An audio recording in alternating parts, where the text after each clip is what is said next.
What's going on? What's going on? What's happening? What's happening?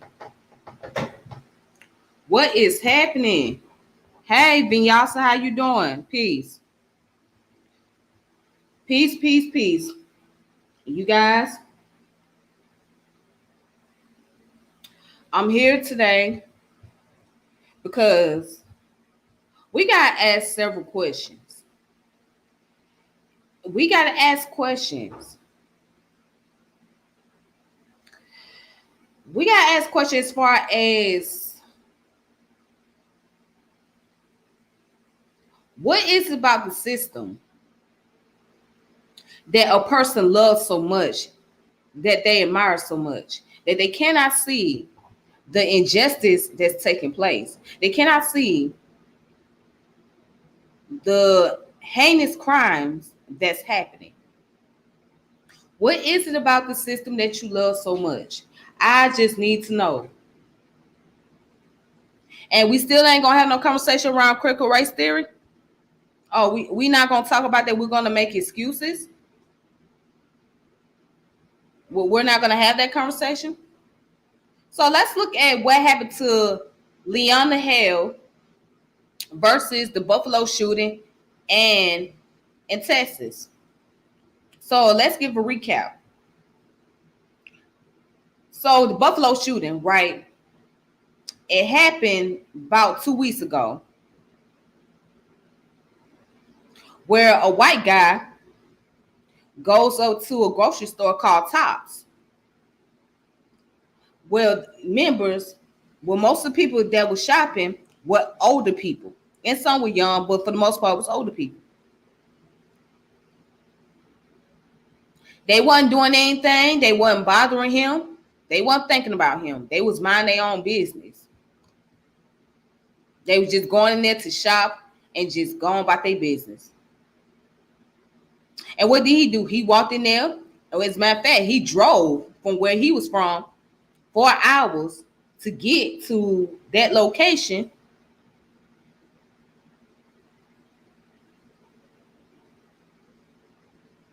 And shoot and kill these 10 people who they all were black.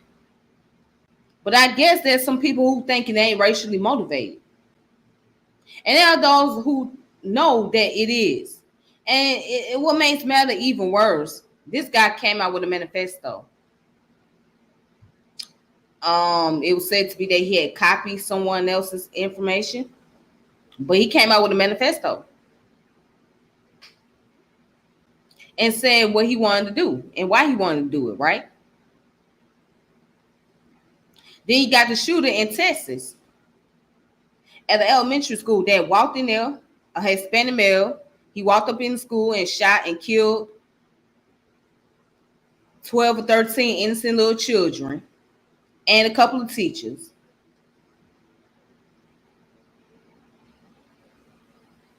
I mean, you have to stick so low to go and kill some innocent kids.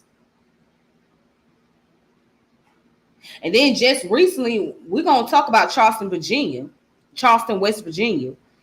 A black guy thought it would be a smart idea to take an AK rifle and shoot into the crowd that was celebrating and turn around. He got himself killed. And I want to say this, shout out to the woman that killed that man. Shout out to her. Because had he kept firing into the crowd, somebody would have died. She saved somebody's life. But that's going to be a separate topic that I will deal with hopefully tomorrow because I want to talk about that. But let's look at the Leonna Hale situation, right? So I just want to pull up this article really fast.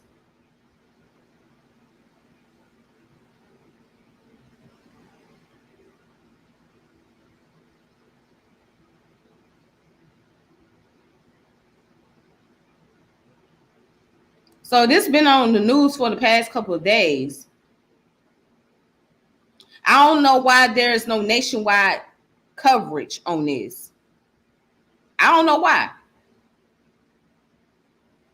And prior to this situation, there was a sister out in South Carolina who was killed by the police. And I will look her name up in a moment, but let's talk about Leonna Hale. In Missouri investigate Kansas City police shooting a pregnant black woman, Leonna Hale. The Missouri State Highway Patrol has launched an investigation after police officers in Kansas City shot a pregnant black woman named Leonna Hale on Friday. The shooting occurred after police stopped Hale and a man in a parking lot after a suspected carjacking.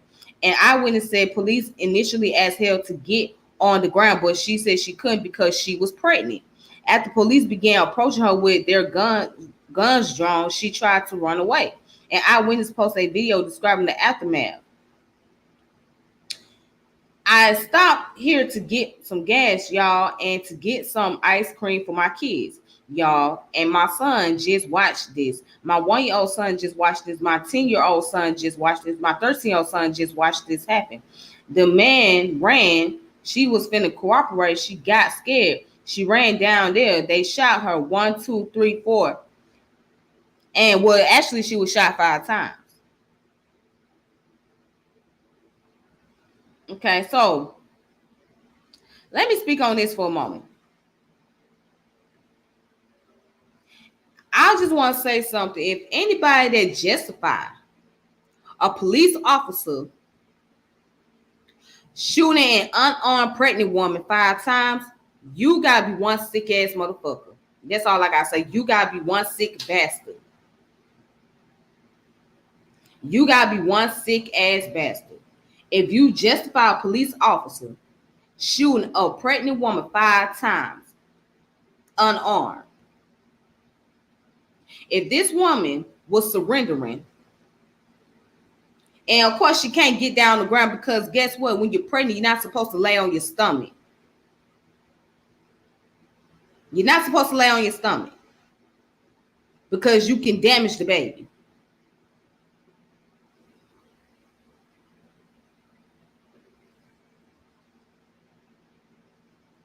But yet still, you want this woman to get down on the ground, lay on her stomach, right? And then when she take off run because she's scared, I mean, what else can she really do? You can't do too much when you're pregnant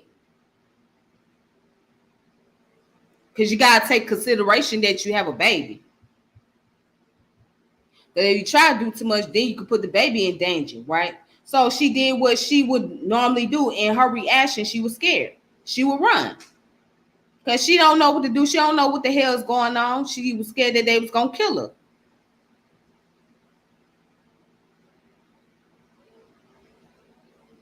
But if anybody here making justification saying that she got what she deserved and this, that, and other, you a sick ass motherfucker. You're a sick motherfucker and you need to get your ass beat the fuck down. You need your ass beat. Because there's no way we can justify shooting somebody that's pregnant.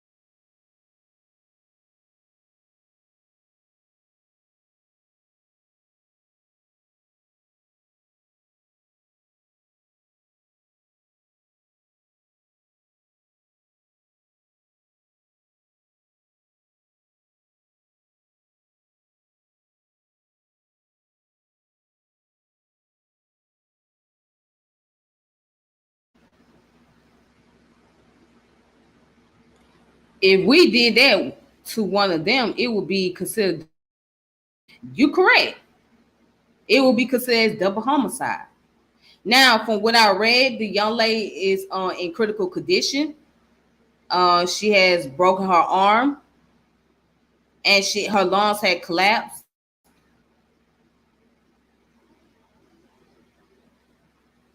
But that don't give any type of justification to shoot somebody that's pregnant. Now, it doesn't say how many months she was. She might have been in the early stage of her pregnancy. And she might have been far along. Who knows? But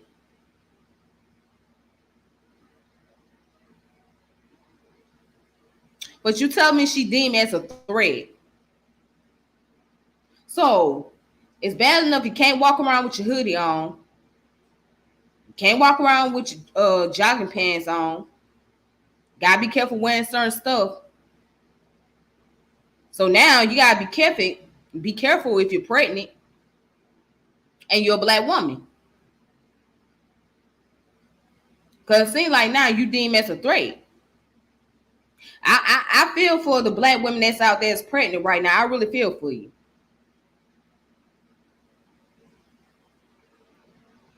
I really feel for the black women that's out there pregnant right now.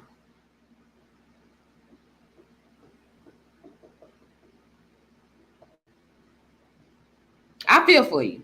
I mean, it's already bad enough you go sleep in your own house. You got to worry about if the police gonna bust in and shoot your ass while you sleep. Lo and behold, don't let me be pregnant and walk down the street with some jogging pants on or something, and I get stopped by the cops. Don't let me be pregnant.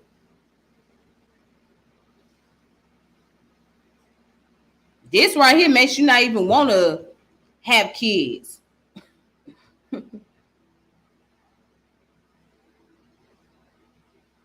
And her man couldn't be there to protect her. That's the sad part about it. Her man couldn't be there to protect her. So now she was dealing with the cops on her own. So they stooped so low to make it justifiable to shoot a pregnant woman. Oh, wow.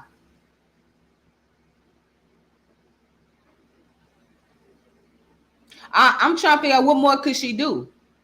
What more she could only do so much. What more could she do?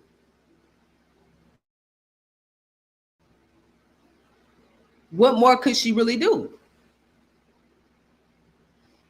But you know what? I'm surprised this did not make it to CNN, MNBC, and all these mainstream news outlets. That's what I'm surprised about. But as we can see here,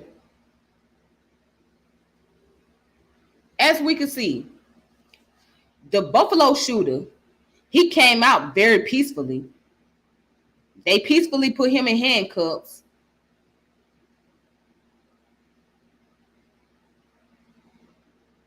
They didn't kill this man after he killed 10 black folks. They ain't kill this man.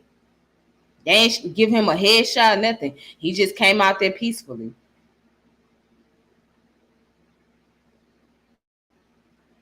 But a black pregnant woman gets shot 5 times. A black pregnant woman gets shot 5 times.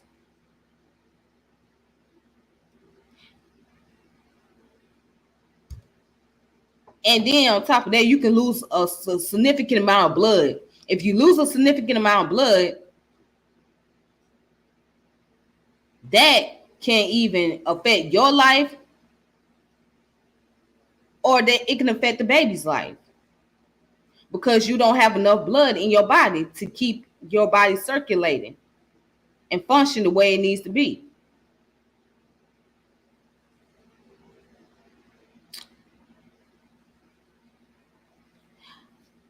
I'm gonna say this also. Fuck the both Democratic and Republican Party. I'm sorry, they both full of shit. This government full of shit. But then I hear a black man say that he loved the system and he loved America. How? How do you love the system? How can't you love a system like this? Explain to me what is it about the system that you love so much, that you admire so much? What is it? Maybe I'm missing something here. Maybe I'm not getting it.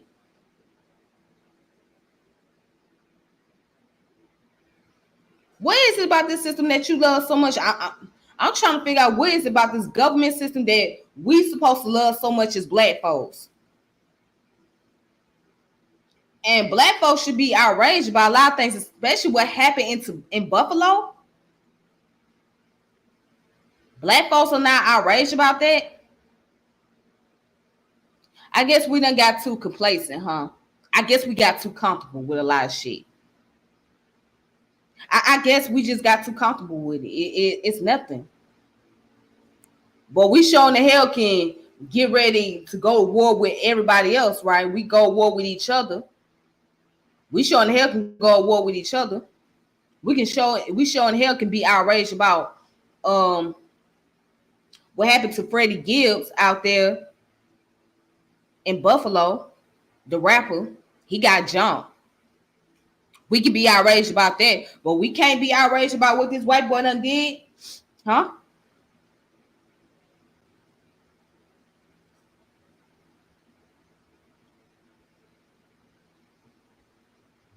I don't know. You know what it is? It's the fear that has been instilled in us. It's the fear that has been instilled in us. Majority of us, I hate to put it out there, but majority of us scared of white folks. Majority of our people scared of white people. Not all, but majority of us are. And you know where that come from? That come from a slave master mentality.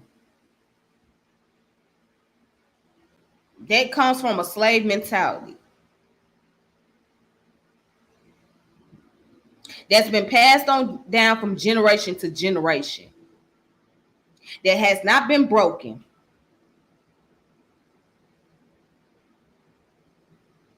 So what it is, majority of us black folks, we scared of white people. We scared of white folks. We scared of Asian folks. We scared of all the other nationalities except for our own. We're scared. Even the ones that's in the pro-black community, they're scared. Oh, they talk all that black power and what they gonna do, this thing, other, but collectively, they're scared of white folks. They're scared of white folks. And I hate to say it, this system has made a bunch of cowards.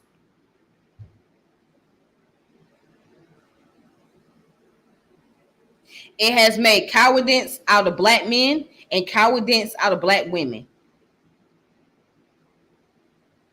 Collectively.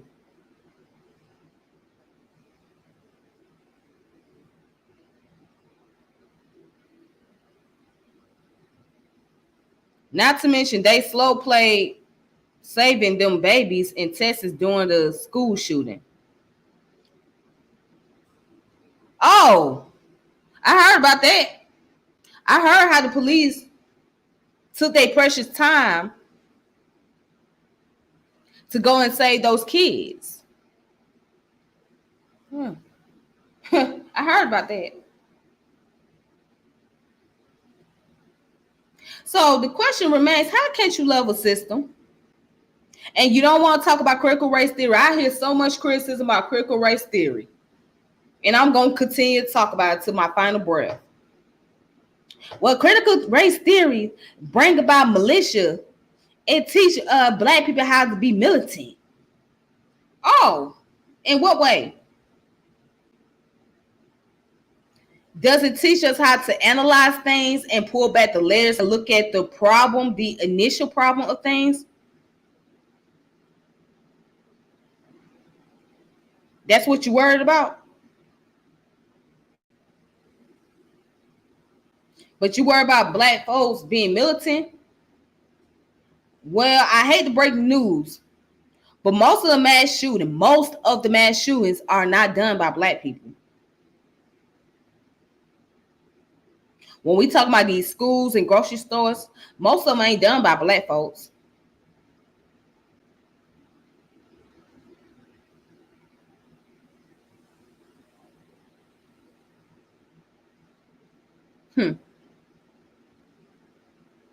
But you don't want to talk about critical race theory, huh?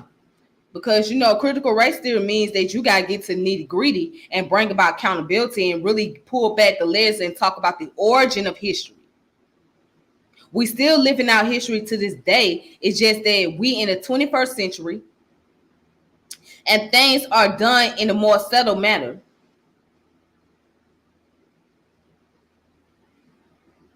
It's very discreet.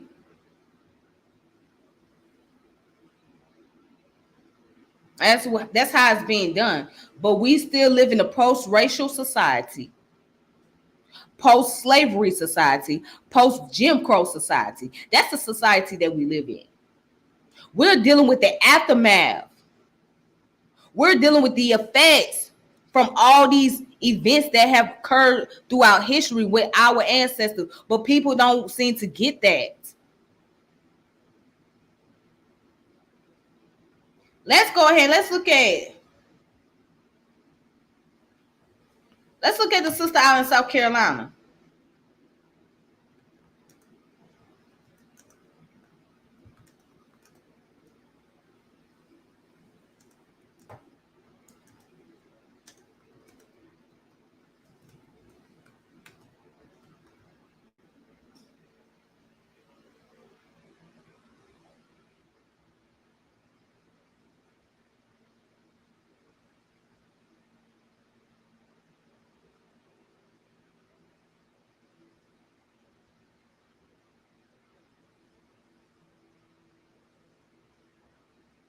Hold on. Oh no, no, no, no, no, no. Nope.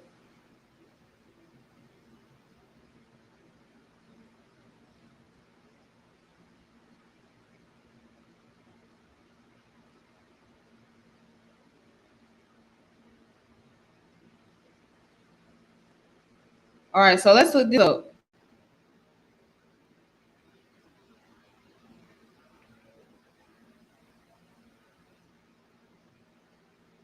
Let's look at the young lady that was shot and killed in South Carolina.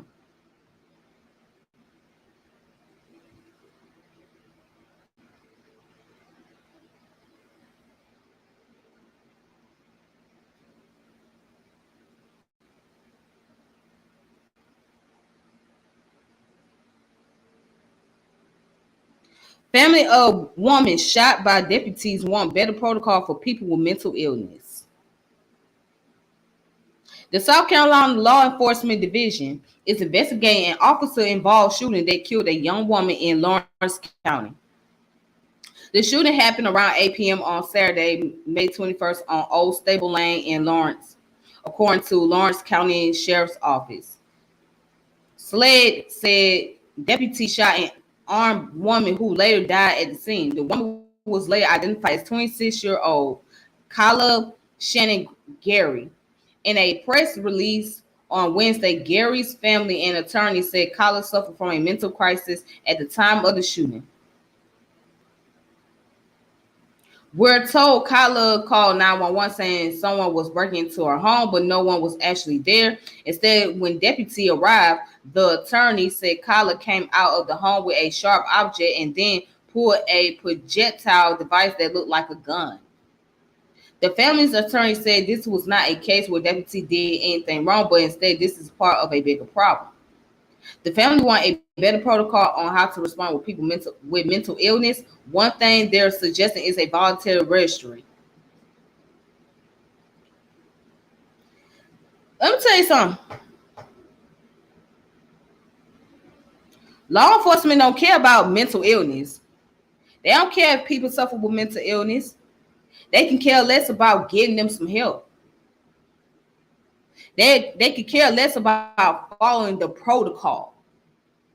In their eyes, if you're deemed as a threat or you look like you're going to do something to them, they're ready to take you out with no question asked. And I want to say peace to everybody in the chat. Shout out to everybody in the chat. They want to take you out with no question asked. Do you think they care enough to send somebody to deal with someone who has a mental problem? No, because they don't have the patience for that. They don't have the patience for it. If they're given the signal to shoot and kill, that's what they're going to do. Okay? That's what they're going to do. Now, this is why people cannot respect law enforcement. How can't you respect law enforcement if they go so low to shoot a pregnant woman, to kill somebody that has mental illness, right? Now, unless that is the ultimatum, mean that if you can't put that person under control, and that person is really like a force to be reckoned with, mean that they're difficult, because I know, because people who have a serious mental illness, they can be hard to calm down at times. They can be hard to deal with. So they're going to like really put up a major fight, and they're going to really retaliate even more if you try to stop them. So if that's the ultimatum, to save somebody's life, then that's different. But if this woman standing somewhere with a knife in her hand or whatever she had in her hand, and you tell me nobody couldn't talk to her and tell her to calm down?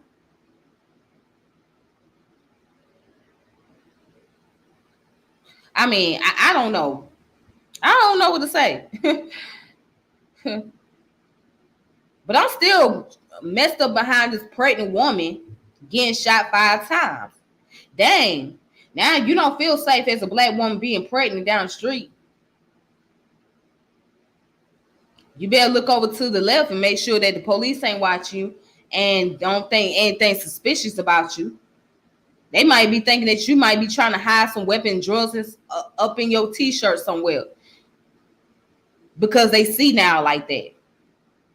Very see now.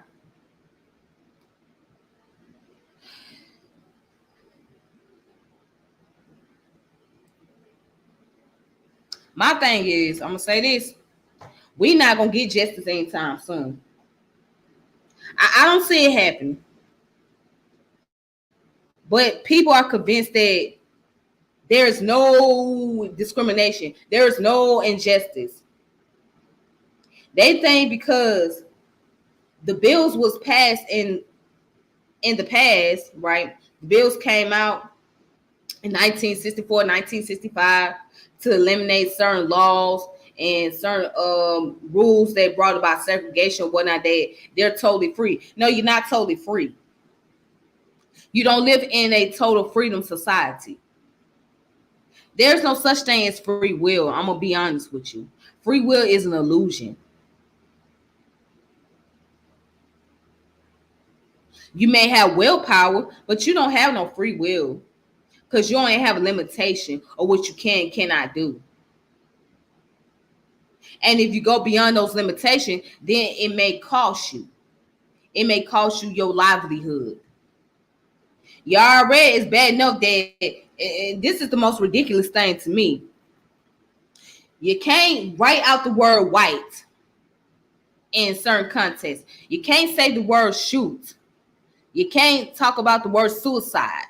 You can't put out other words like sex, because those things are deemed as derogatory. And once upon a time, you was able to say it. Well, the question becomes, well, where's the freedom of speech at? Where is the freedom of speech?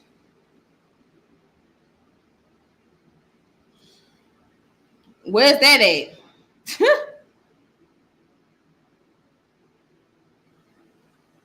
So this goes to show you, you ain't got no free will.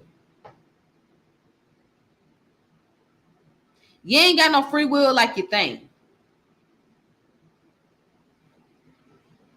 You don't have any type of free will. You don't have any type of say so. You only have limitation of power. That's what you have. You have privileges. That's all you have. You don't have no free will. So going back to the concept, and for those of you who may not know what critical race theory is, as a matter of fact, let's get into it. Okay? Yes, I'm gonna keep bringing it up. I don't care who don't like it.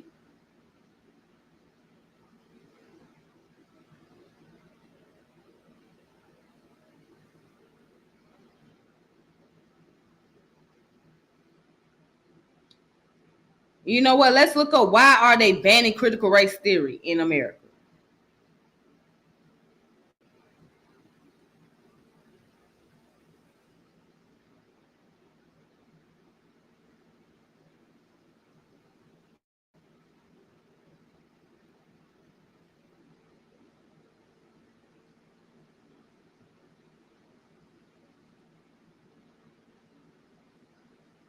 They said Fox News has mentioned critical race theory 1,300 times in less than 4 months.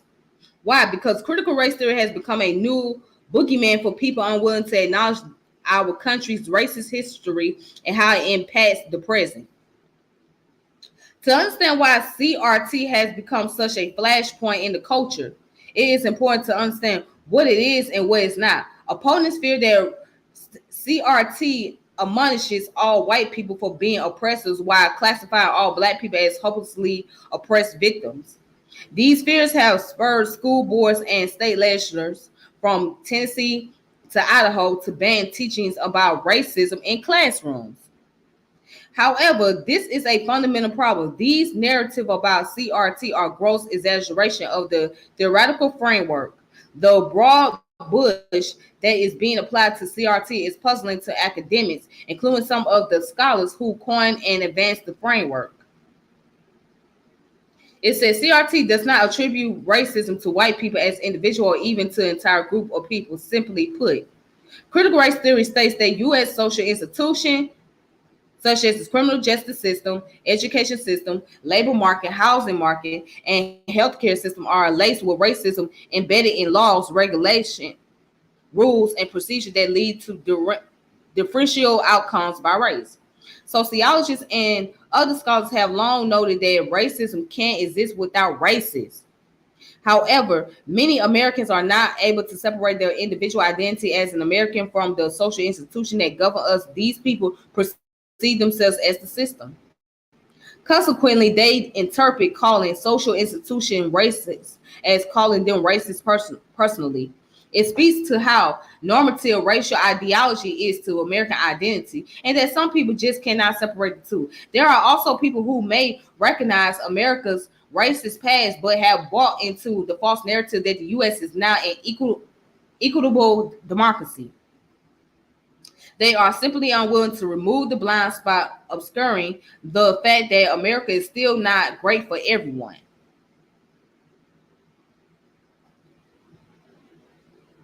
And it says scholars and activists who discuss CRT are not arguing that white people living now are to blame for what people did in the past. They are saying that white people living now have a moral responsibility to do something about racism still impacts all of our lives today. Policies attempting to suffocate this much needed national conversation are an obstacle to pursuit of an equitable democracy. Supporters of CRT bans often quote Martin Luther King's Jr. proclamation that individuals should be viewed by the content of their character instead of the color of their skin, ignoring the context of the quote and the true meaning behind it. All right, so basically, let me just break it down. It's to accommodate the mass. It's to accommodate mainly white folks. So they don't want to talk about CRT because CRT means that it will put people into an uncomfortable position where they have to talk about the accountability of the past and talk about the racism. That's why, and talk about the injustice of society. And they don't want to teach those things in school because they don't want to make those who are predominantly white uncomfortable with the concept about racism and injustice and inequality. They pretty much want to be able to sugarcoat things and say, hey, we need to put this behind us. We need to just go ahead and let this go. And well, let's just focus on being a human. When it's simply not that easy. You cannot just focus on being a human without addressing the problem that's going on within humans.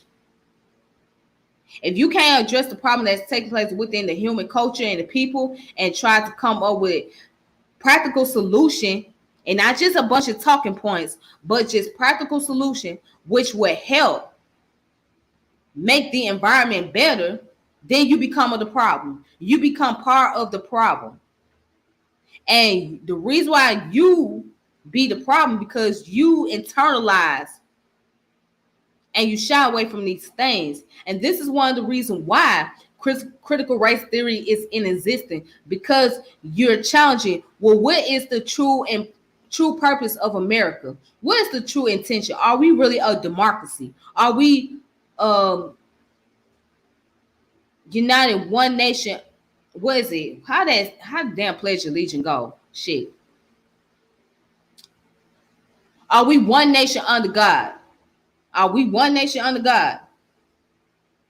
Because if we're one nation under God, then why there's no balance in justice? Why is there constant racism? Why is there constant discrimination? If we are one nation under God, but what you see is a division. So basically, the whole thing is to challenge the narrative of racial justice.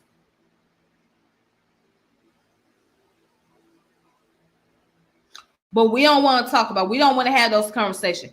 Okay, I guess we got to accommodate people's feelings and emotion. We got to send around everybody else, right? And it's not fair. It's really not fair at all. And I hate to say this, but that those white folks that pretty much want to eliminate CRT are those who are pretty much racist. And they just don't come out and say it. And the black people that goes along with this, they're pacifying those white people. That's all they doing. They pacifying them. They're pacifying and they're accommodating their feelings.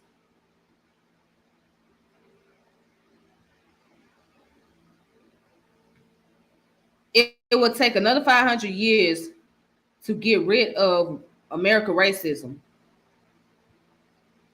I can agree.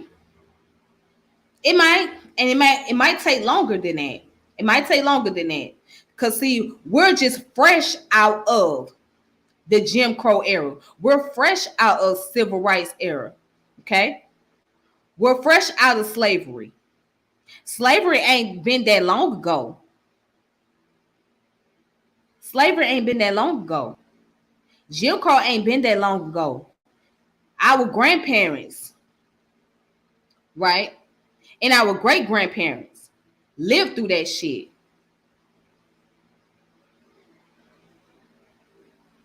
I have a lady on my job. She in her 70s. And there's another young lady that works with us. She happens to be a white girl.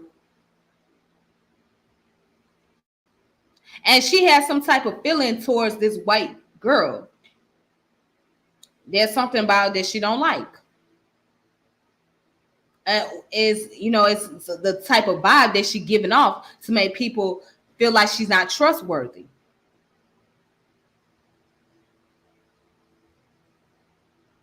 And she's not the only one that feels that way. But let's get to this part. This lady done lived through the Jim Crow era, the racial segregation. So for somebody her age, right, and us younger people, we can't look at this woman and say, well, you need to get out of that. Jim Crow is no longer existing. Okay? Civil rights no longer existing. We can't tell her that because she lived through that. And she, whatever she witnessed during her time growing up as a child or as a teenager, it has an effect on her psychologically. So it don't do you no good to tell people who have lived through things such as Jim Crow, which is so horrific, to get out of their mentality. You can't tell folks that. You have to be able to sit down and have a conversation with them and understand why do they think the way they do, why do they feel the way they do, and be able to be more compromising and be able to acknowledge and recognize how they feel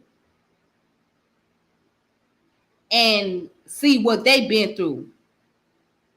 Have an open mind to this.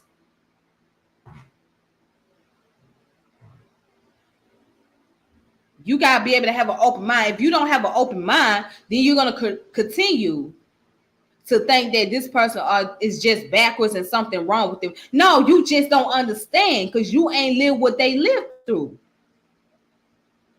You don't get it. And I think in our generation, right, and the generation behind us, I think many of us are very ignorant to what our elders and ancestors had to go through. We're very ignorant because we don't care. And we're not trying to learn, we're not trying to recognize how these things have an effect on them, bring about generational trauma. So again, it ain't been too long ago when you dealt with Jim Crow law and dealing with slavery. It has not been that long ago. It has not been that long ago. Because you're dealing with the aftermath. You're dealing with the side effects.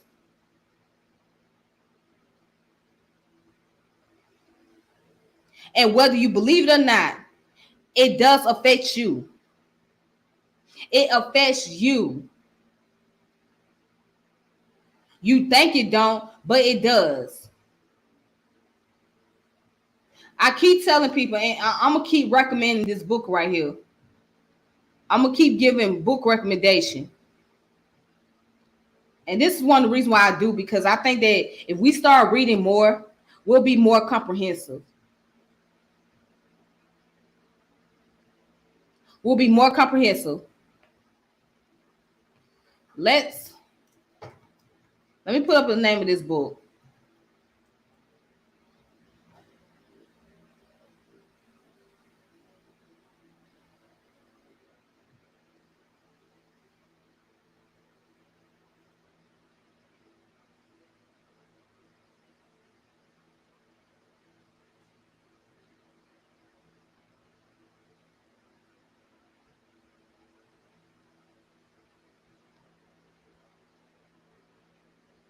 Because I think that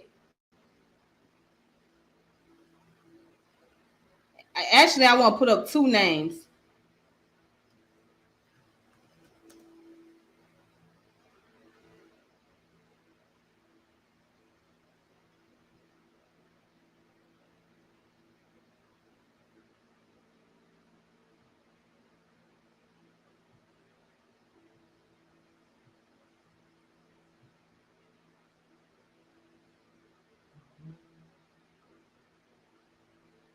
This book right here, it's called It Didn't Start With You by Mark Wolin. It didn't start with you. It goes into the epigenetics, the neuroscience, the psychology of generational trauma. This book is very helpful. I actually got a chance to not only read some of it, but also watch the lecture of this author. And he touched on a lot of important points as far as how a person can carry on the trauma of their ancestors or of their loved ones without really knowing it. So please, if you get a chance, put this book into your archive. All right.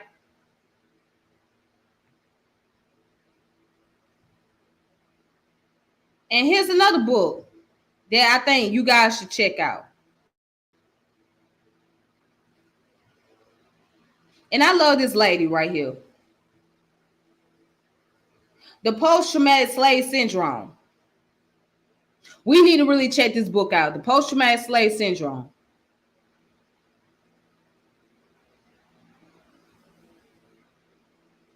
She touched on generational trauma of slavery, Jim Crow, etc., and how it's affecting our behavior and our way of thinking as a people. Okay? This is by Joy DeGruy.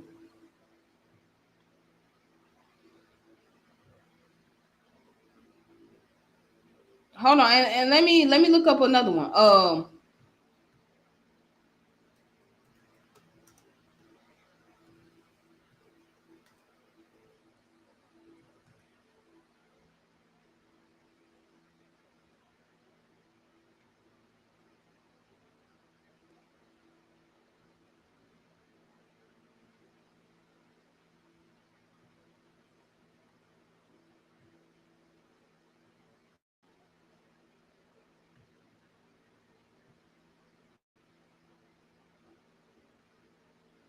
Well, this is on Amazon. We'll go ahead.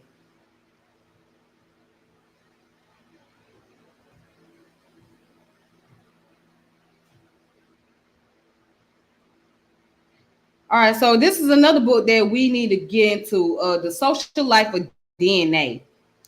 Race, reparation, and reconciliation after the genome. This lady here touches on the epigenetics, right? Again, deal with the aftermath of racism.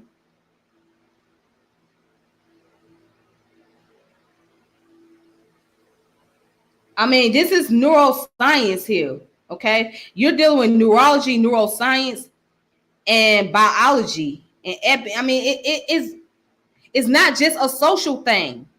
I mean, you obviously can see that it's not just a social thing that we're dealing with. It's also ingrained in our genetics. It's passed on genetically. That's where epigenetics come in, because you're not only looking at what's nature, but what's also nurtured. And what's nurtured into us is going to be passed on to someone else. And I don't think that many of us seem to get that. But I don't expect for us to know everything. I don't expect for us to know everything. I mean, because epigenetics is a very hard, a complex subject to study if you don't know enough about genetics and biology and neuroscience. But for those who study a lot into those fields, they'll get epigenetics. They'll understand it. Like, this is something real. This is not some fairy tale. You think people just wake up out the blue and just be like, oh, I'm gonna act out. Oh, they turn out to be just what they are. No, it's something that's been passed on down from generation.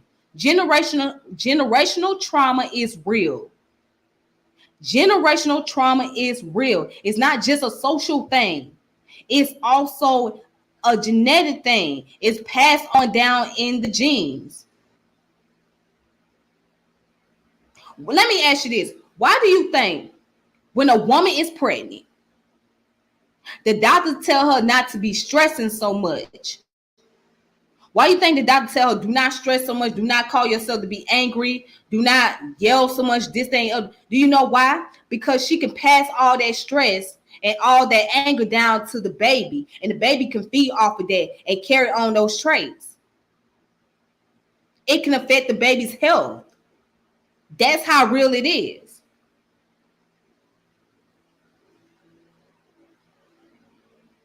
It can affect the baby's health.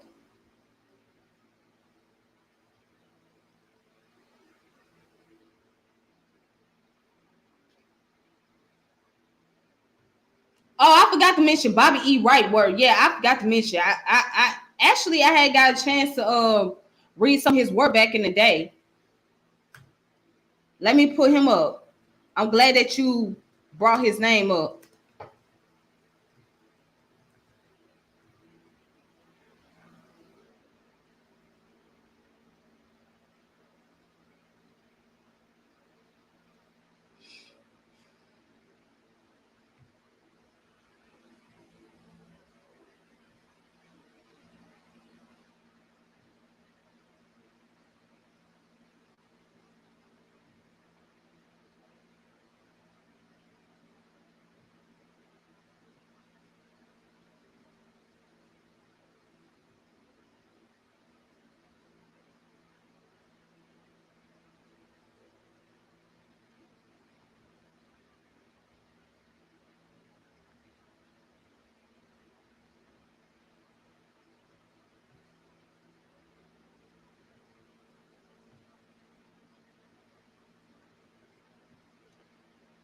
This book is called Psychopathic Racial Personality and Other Essays, which was written in 1984 by Bobby E. Wright.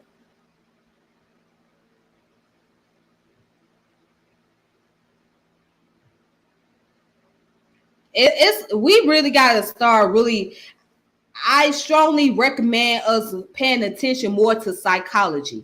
We got to pay attention more to psychology.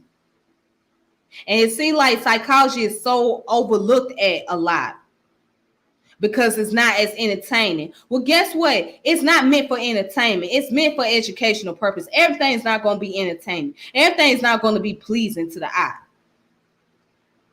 Everything's not going to be accommodated. If we study more into psychology, sociology, and anthropology, we would be better off.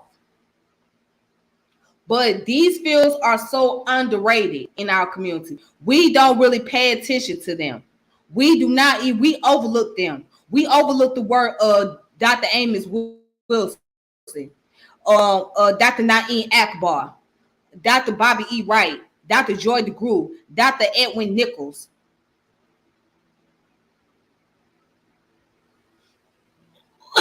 Excuse me. Excuse me. Yeah, Dr. Joy DeGruy, Dr. Edwin Nichols, Dr. Francis Quest Welsling. We overlook a lot of these people. We don't even pay attention to their work. Wade Noble,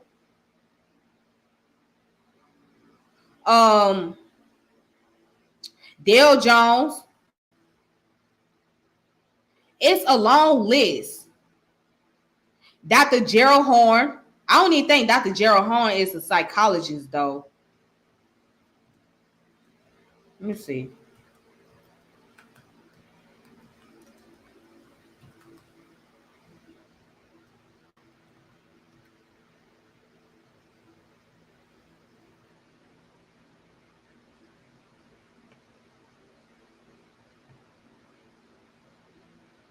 Okay, so Dr. Gerald Horn is a historian, but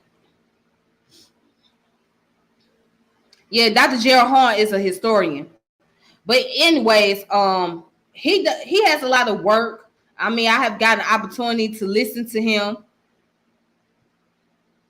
and some of the things that he discussed.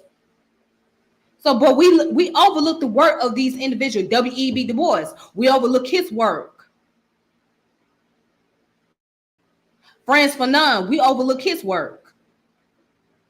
Carter G. Woodson, we overlook his work. Do we actually read Carter G. Woodson's book besides the Uneducation of the Negro? Did we read all his other books?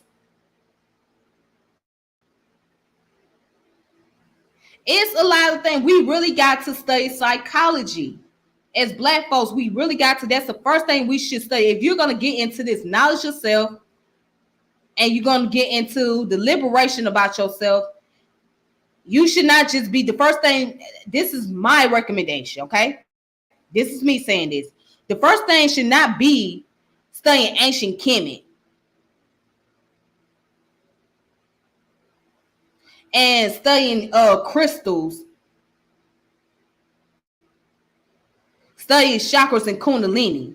That should not be the first thing. The main and first thing that should be on the list, if you're going to deal with knowledge yourself, is dealing with psychology. Books that pertain Africana philosophy and Africana psychology. That's the first thing that should be on the list. That should be the primary thing on the list, is study psychology. Then you study the history.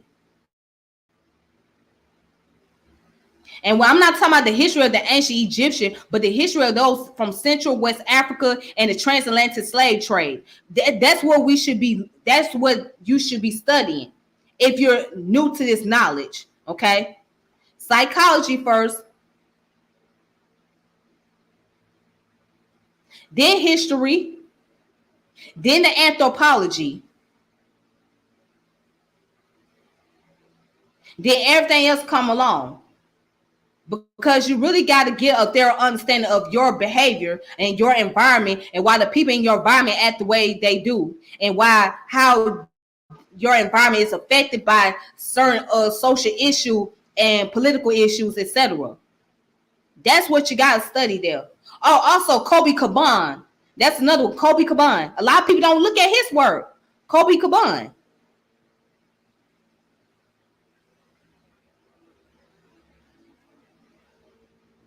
What did he say? Power without culture is nothing, because culture is power. If you don't have a culture, then how can you have a power? But we don't study his word. It's a long list of Black folks out here that we need to study that's in the psychology field. We need to really study more into their work. I'm telling you, it's important. That's the first thing that people should get into if they're going to be studying about Gaining the knowledge yourself. To gain the knowledge yourself, you need to study psychology. You need to study anthropology. You need to study philosophy. Okay? Sociology. Those are the most important subjects to study if you're talking about the knowledge of self. If you're going to talk about the knowledge of self, not just some ancient Kemet, ancient Egypt, and the Shaka and Kundalini and all this other stuff. No, not just religious texts. And I mean, I'm not knocking people who want to study religious texts, but you got to go beyond that. You got to go beyond the religious text. You got to study clinical research and studies and essays.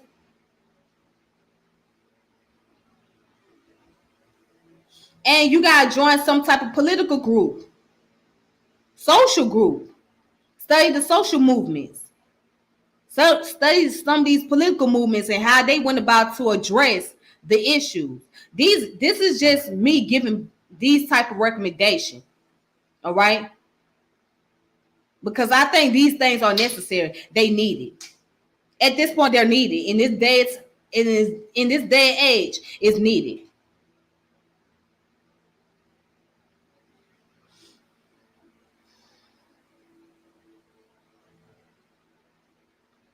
We can no longer afford to settle in one field of study or geographical region. Our babies deserve their world education. I'm not saying that they don't need world education. I'm saying if you're going to study, start off with this knowledge of self thing, the first thing that should be on the bucket list is psychology. That should be the main thing on the bucket list. They're going to have to learn psychology. They're going to have to learn the psychological behavior, not only of their environment, but those that's outside their environment. They're going to have to learn about the system. That's all I'm saying. Yes, world education is needed. Yes. But the main important point of this for us as a people, for those who come into trying to gain knowledge, is to study psychology and philosophy and anthropology. And anthropology is a general study of humanity, period. That's anthropology deals with the study of humanity, period. From the cultural to the biological to archaeological and to the linguistic. You study all that area, okay? Anthropology to me is the best field out of all of them. It's the best field, but the most important one is psychology for us as humans and for us as Black people. The most important is psychology.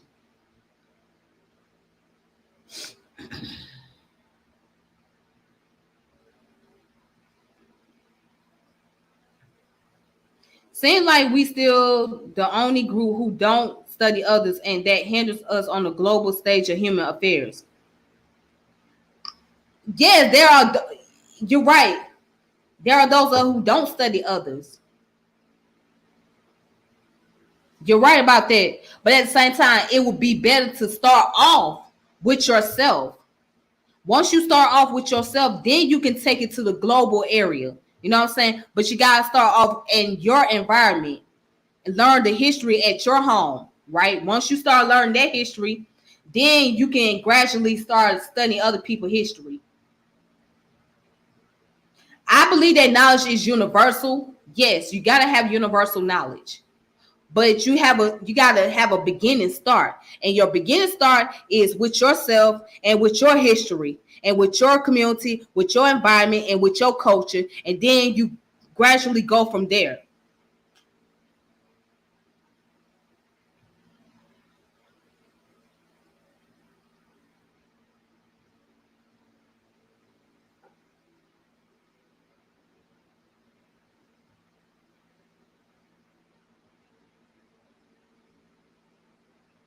Yes, you always want to have that global. You always want to have a universal knowledge. You want to have a universal knowledge. I'm going to say it again. But you got to have a beginning start of your knowledge. You gotta have a beginning level. Everybody gotta have a beginning point. Because if you try to study everything all at once, then you're gonna become confused. You're gonna lose yourself. And the goal is not to really lose yourself, okay? You gotta have a beginning point where you can start off, and then you work your way up to different level of things. But there's always a beginning point. And that's all I'm trying to get at.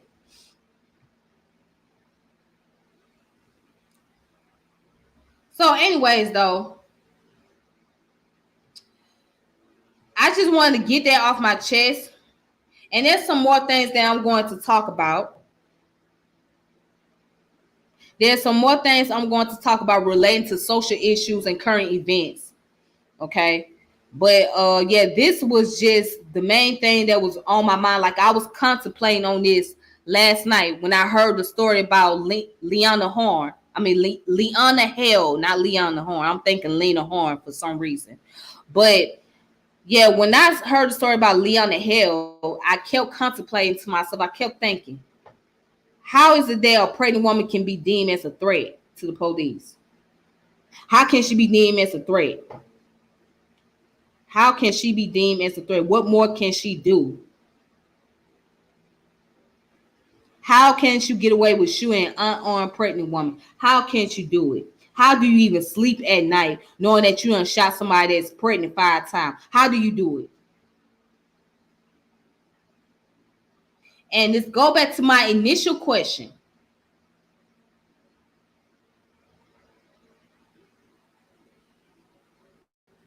Let's go back to my initial question. Let's go back to my initial question. How can you love a system like this? How do you love a system that don't love you? How do you, as a black man and black woman, fish your mouth and say you love a system that don't fucking love you? How do you love a system that's full of injustice? How? Make it make sense to me. How do you sit here and love a system? How do you love that system? How do you love America so much? As a black man, black woman, how? Besides the fact that your ancestors fought in this country, how else you gonna love the system? This is why I just can't understand the ADOS and LBA. How do y'all love this system? Y'all bragging about, okay, you built this country. Okay, cool, you built the country. But how do you still love the system that treats you like shit? That makes you the last priority. How do you love the system? How do we get so caught up in loving the Democratic Party and the Republican Party when we get treated like shit either way it goes? It don't matter who's in the office. We'll be the last to see any changes to happen. The condition in our community will remain the same. The people that's going to get benefited the most is either those who are in the upper class community or those who are big time entrepreneurs or corporate business owner, investors. That's who going to get catered to the most. If y'all don't recognize that, y'all better sit back and pay attention before you start voting.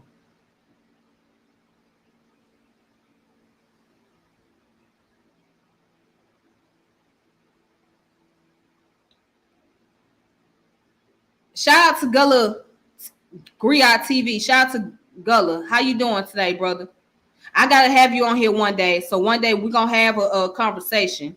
All right, but I'm gonna let you know, and I'm gonna reach out to you on your Facebook because I want to have a conversation with you. I want to have you on a platform one day so we can have a discussion, if you don't mind. Hey there, my friend. How you doing? Thank you for coming through. Shout out to London. London in the building.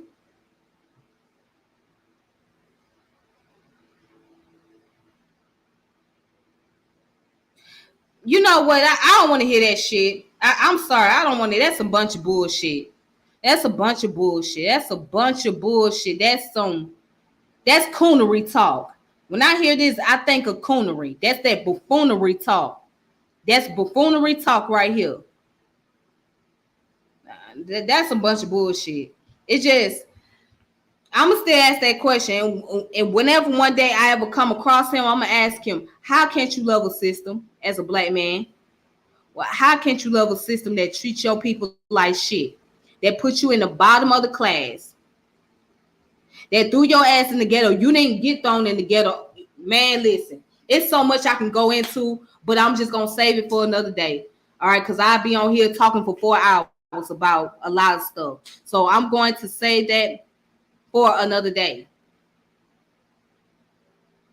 I'm going to save it for another day. It's so much I can get into. Talking about underclass, social economics, the history behind the word ghetto, the history behind the word thug. I can get into all of that, but that's gonna be another day when I can compile information up together. But until then,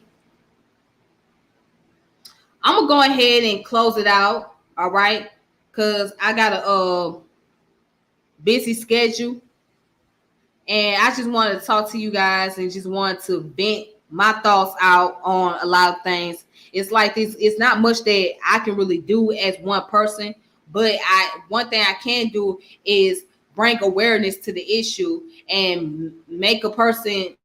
Hopefully, a person can be able to start thinking more and start questioning more. So that's the only thing I can do on my part, is to bring awareness to the problem.